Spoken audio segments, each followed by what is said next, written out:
Hi, I'm Valentina Pacella, and I'm introducing a model of motor awareness through the lenses of neuropsychological syndromes. Motor awareness has been associated with a single cognitive mechanism or with top-down, bottom-up processes. However, clinical evidence challenged these models, and the aim of this study is to build a functional and anatomical model of motor awareness by the revision of the literature on motor awareness disorders.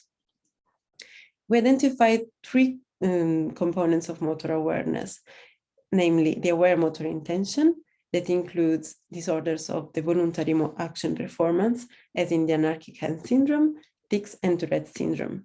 The aware motor execution, that includes the unawareness for motor symptoms in Parkinson and Huntington's diseases.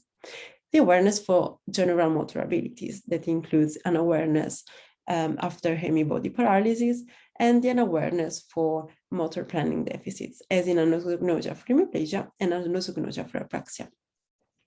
By reviewing the results of classic and advanced lesion analysis of these disorders, we identified the neural correlates of the three components.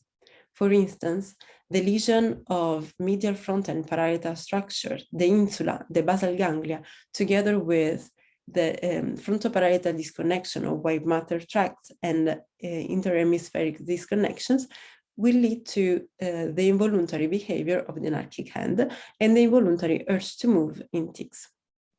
The biological imbalance between the basal ganglia and medial frontal structure that is typical of Parkinson and Huntington's disorders is thought to be at the base of the unawareness for motor symptoms, together with the contribution of frontoparietal structures.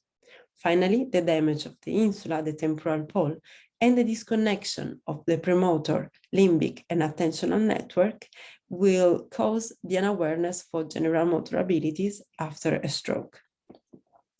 In conclusion, we identify an anatomical model of motor awareness whose lesion, as highlighted by the cloud, and white matter disconnection, as indicated by the crosses, will result in different motor awareness disorders that corresponds to the three components, namely the awareness for motor intention, the awareness for motor execution, and the awareness for general motor abilities. Thank you for your attention.